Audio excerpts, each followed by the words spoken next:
बस बीच मुझे मार देवे दरबारी हाँ लगता है कि वही हाल होगा जो कि परसे हुआ है परसों। हाँ वही हाल तुमको होगा। महारानी जी आप चिंता नहीं कीजिएगा डराए का कोई बात न है। हमें तो डर लगता है। डर लगे के बात न है हम होती ना मनुआ सुगल हो गए पेड़ पर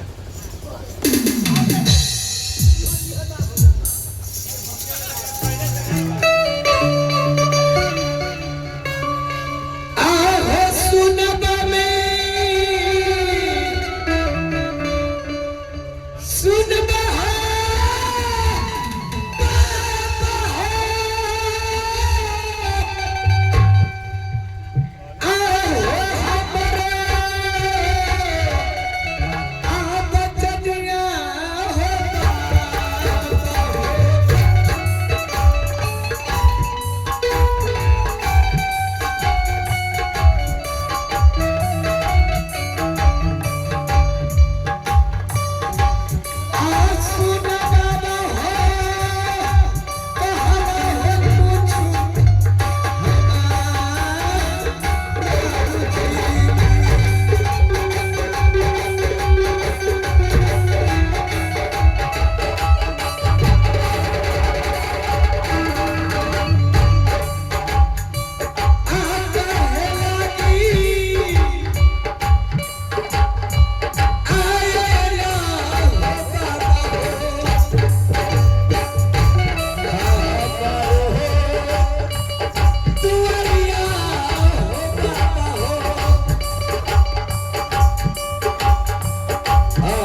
मर गए, तू भी मरना चाहता है, इधर आ। दरबारी, ये बाबा कहते हैं कि रानी तू मेरे साथ सत्य ही थी, 12 बरस मर गया, अब मुझे बालक दान कर दो। दरबारी, ये बाबा कुछ समझते नहीं है। मलकिनी सीधा उन्हीं से क्यों नहीं निकला? अब हमारा बुझाइया एकरा कुछ करे का पड़ता अपने खाली सजा लू एकरा तो हम उतना मार का दिन खराब कर दे। इसी जगह रहो, भागना है पूरी जब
सीधा मन से कहती हूँ, नहीं तो दरबार में दरबारी से कहवा कर आपको गर्दन पर हाथ लगवा कर नहीं घर से बाहर निकलवा दी तो मेरी नाम नानावती नहीं। बम बम महादेव। बड़ा बाबा चिल्लाए मुंह में पास तूने करार की है मेरे साथ सत्य, तूने सत्य की है, सत्य को उल्लंघन मत करो। सत्य हो जो ने सत्य कर दी है हमें। तूने कहा नाम तेरा कि बाबा बच्चे हमारे गोद में होगा, 12 वर्ष पूरेगा, मैं आपको जोगी मैदान दे दूंगी। मैं नहीं जान दूंगी, आप जाइएगा कि नहीं? बाप रे बाप, बता कितने वर्षों के बाद अपना ये छुनापुर शहर में एक लड़का भी इनका दान नहीं दूंगी। मलकिनी जाइए ना, आपके आपके जैसे कितना साधु महात्मा आए और कितने चले गए। जाइए, साधु महात्मा नहीं, जाइए ना। साधु महात्मा हूँ मैं, नहीं जाऊंगा।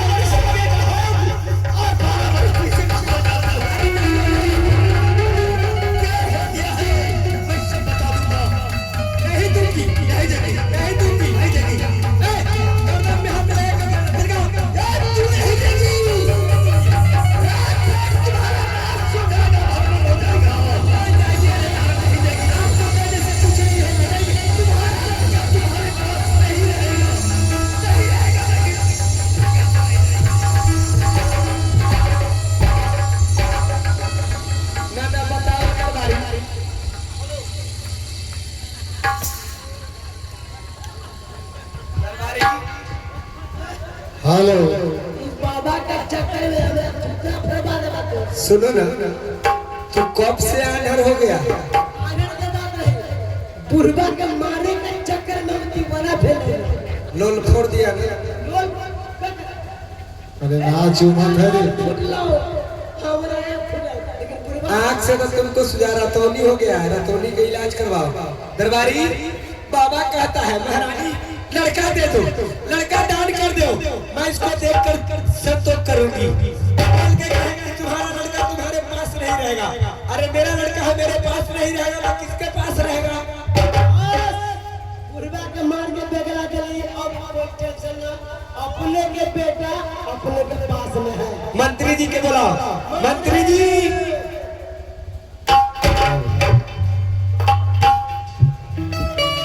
हर जिंदगी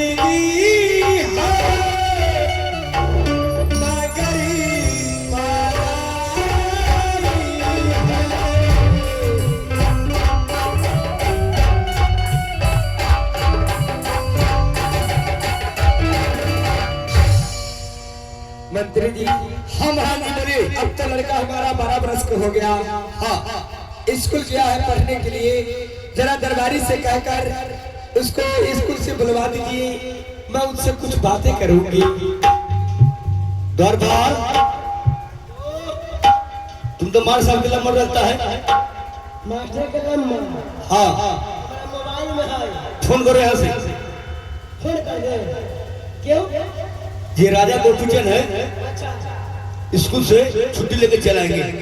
पहले मोबाइल ला दे। ले आओ।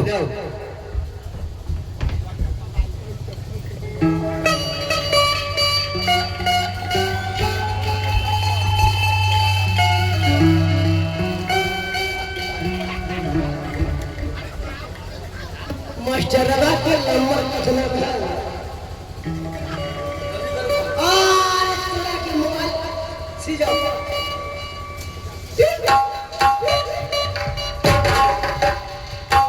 मास्टर के नंबर का पता है 14 नंबर घोसरा पट्टी चमड़ा विदाई।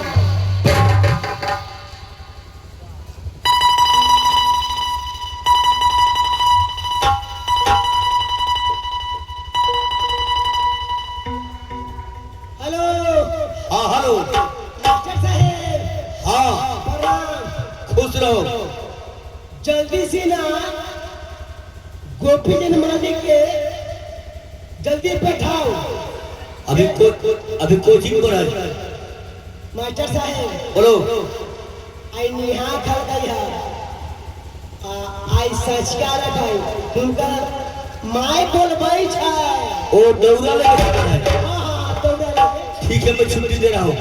ठीक है, आप जाइए उनको बिठाइए। ठीक है, रखो। रखते हैं। हर जिंदगी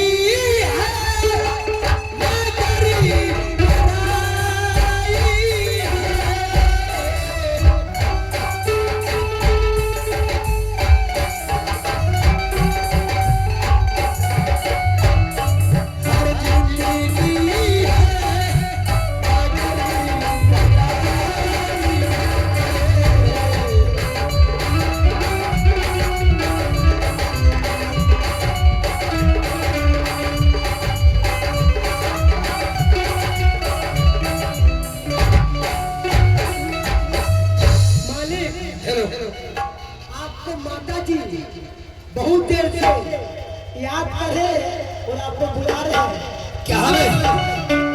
ठीक है, चलो।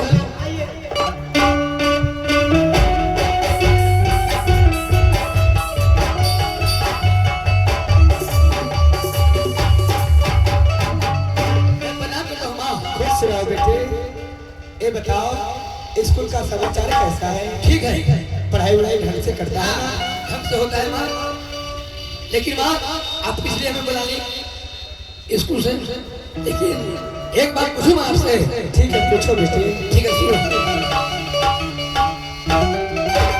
आगे कहे बड़ा बड़ा है मैया है, आगे बुराई से अकुलवा से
ओ भाई इसका बैठे को बदलिए।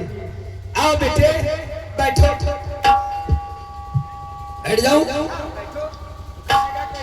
हाँ आगे ले।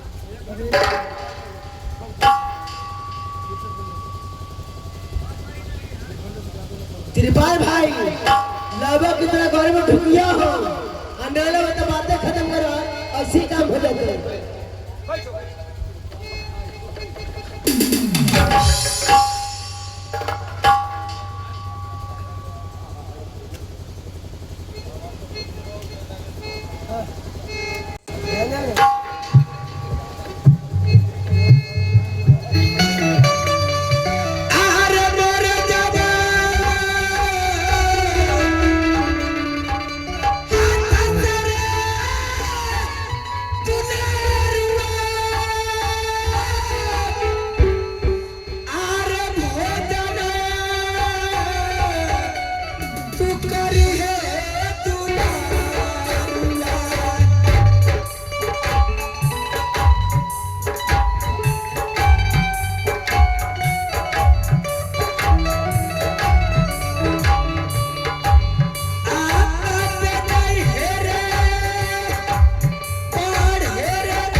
पिला दी। हाँ। अच्छा ये बताओ खाना कैसा था?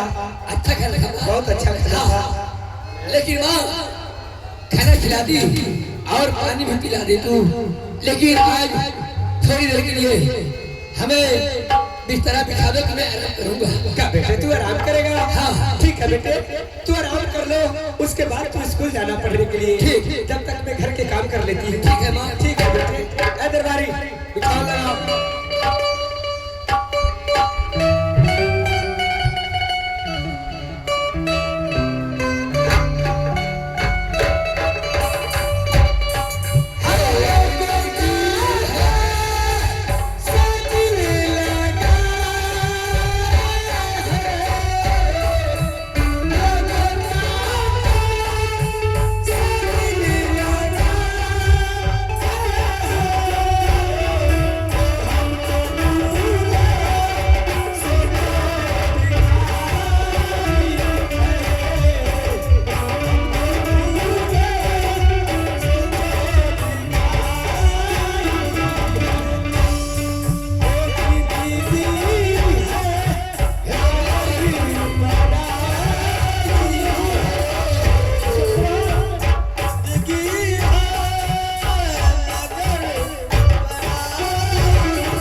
वाह बेटे, तूने अच्छा काम किया। सो गया, बहुत अच्छा हुआ, लेकिन अभी तक तुम्हें चिंता नहीं है किसी बात को। हाय, मैं तुम्हें सोने भी नहीं दूंगा।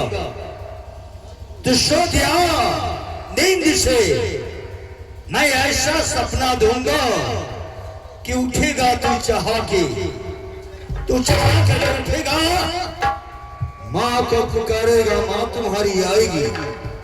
इसके बाद धीरे धड़ाओ लेकर के जंगल में शिकार करने के लिए जाएगा। मैं कहा था ना मैंने बेटी को कि तुम्हारा बेटा तुम्हारे पास नहीं रहेगा, मेरे पास आएगा। आएगा, जरूर आएगा। मैं जाता हूँ, सपना देता हूँ, उठ के चाहेगा, उठ कर जाएगा, माँ से तीर धनुष मांगेगा, शिकार करने के लिए जाएगा। ये हमारे पास ये बेटा खुद ही आएगा। उठाओ गोपी धन, ध्यान को जगाओ।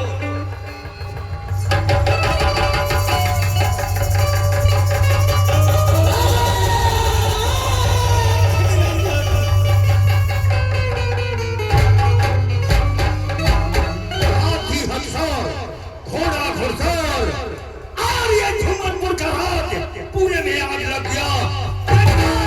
उठो,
तू अपने पलंग पर आराम कर रहा था और आराम करने के बावजूद तू सपना देखा कि एक छुनापुर के शहर 14 कोस के राज में आग लग गया। हाँ बेटा हाथी हंसार घोड़ा घोड़सार पूरे जगह के भस्म हो गया। दरबारी छुमरपुर के रात को तहस नहस हो गया। अच्छा तू सपना देखा है दरबारी? तू तो अभी मालकिन राज से आता है ना रे?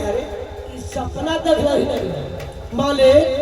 बोलो हमको कहने का मतलब है आप सपना देखे हैं, लेकिन कहने का मतलब है सपना देखी रही मन कोई, अपना देखी अनका हो।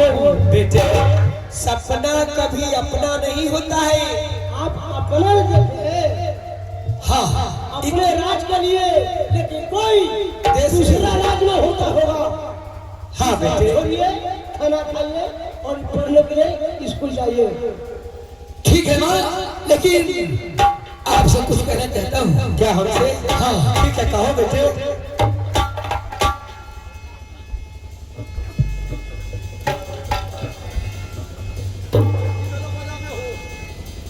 ओ भाई बिंजू में आवाज दीजिए ना।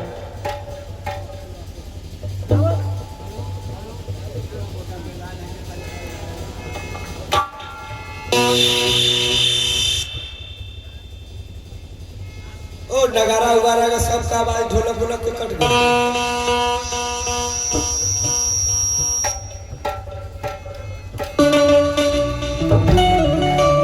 अरे नगारा ढोलक की आवाज दो ना। सारा रात ठीक रहे चाहिए, सारा रात ठीक रहे चाहिए। जब 3 बजे से तो गड़बड़ा गई तोरा पीने पर हम चुट्टा टाल ले रहे।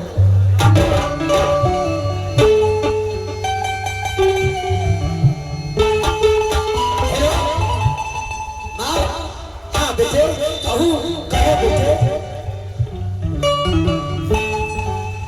आए हैं तेरा गाना लग रही भैया है और हमारा लला सब आगे मचाई।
खेलने के लिए जाओगी, कोई जंगल में शेर अगर बाघ अगर तुझे अगर भेंट हो गया तो तू क्या करेगा? क्या करूंगा? इसलिए बेटे तू शिकार खेलने मत जाओ। नहीं नहीं बेटे, क्यों नहीं? मैं जाऊंगा तो जाऊंगा शिकार करने के लिए। हेलो दरबारी, हेलो हम अकली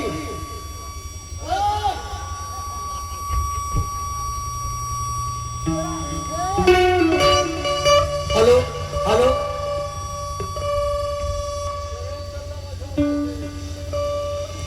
बाजा तलका सही से नहीं तो जतरा बाजा एक हजार कोकिया तो पीने हम तोरा कोकिया देबो। दरबारी हम अकली ये मेरा लड़का है। अच्छा ये नादान ही, ये अभी बच्चा है, ना बूझ है। अगर मैं इसे मना करती हूँ, इसके साथ मैं जिद करती हूँ, तो हो सके कहीं नादानी में कुछ कर बैठे। हे महारानी, अभी के युग बहुत खराब है। आपको जो लड़का मांगता है खुशी से आप दे दीजिए। दरबारी बहुत अच्छा बात कहा तू। अगर मैं नहीं देती हूँ, हो सकता है कोई फांसी लगा ली। फांसी ना, फांसी ना, हमारा कहे का मतलब 5 किलो सल्फास के रोटी खा लेकिन तो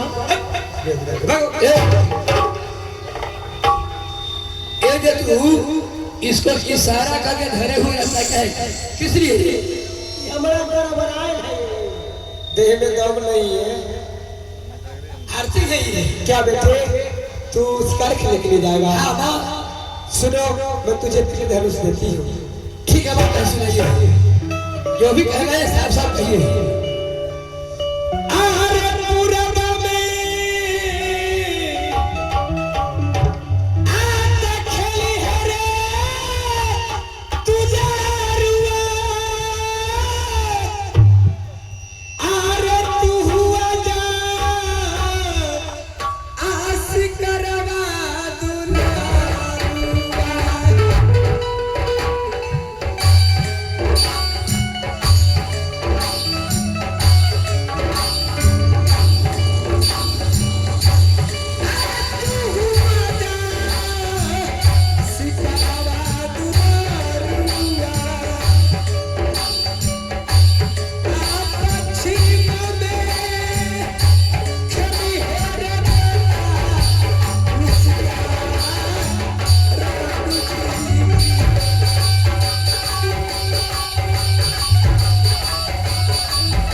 जाना शिकार खेलने के लिए, दक्षिण खेलना लेकिन उत्तराखंड नहीं जाना। नहीं जाना बेटे। क्यों माँ? इसमें कोई कारण?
वैसे उनको भी समझाया गया था कि पूर्व शिकार खेलिएगा, पश्चिम शिकार खेलिएगा, दक्षिण शिकार खेल के घर चले आइएगा, लेकिन उत्तराखंड कभी नहीं जाइएगा।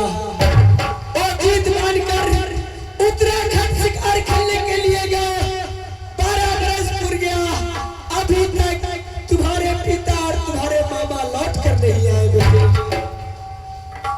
खैर जैसा जो कर्तव्य करता है वैसे ही फल उसको मिलता है। वो सब जगह कहानी को मत हमें बताइए। नहीं बेटे, तुमको उत्तराखंड नहीं जाना है। ठीक है, मैं नहीं जाऊंगा, लेकिन हमें तीर और धनुष चाहिए। मैं जाऊंगा पश्चिम शिकार करने के लिए, पूर्व जाऊंगा, दक्षिण जाऊंगा, लेकिन उत्तराखंड नहीं जाऊंगा। हाँ, उत्तराखंड मत जाना। चलो मैं तुझे तीर धनुष देती हूँ, ठीक, लेकिन अकेले तुमको जाने नहीं दूंगी।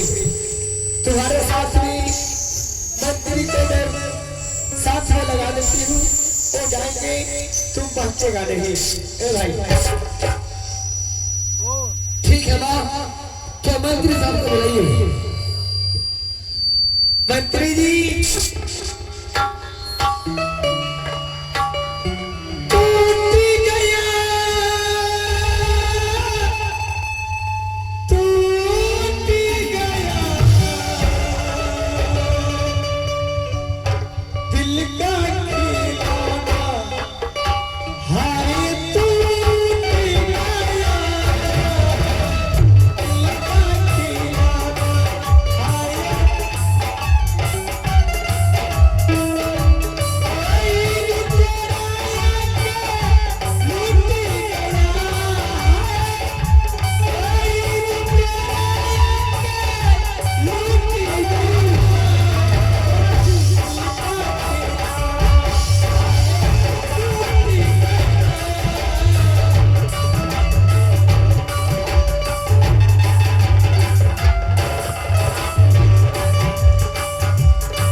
क्या हो गया भैया?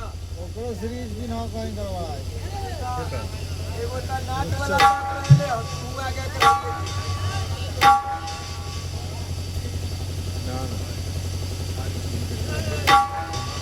तो तू करती आके आखिरी टीपा ओहे फिर से टीपा चालू हो जाता। की भेलै की भेलै की भेलै टिपा गेलै की भेलै टिपा गेलै। अरे फाड़ दियो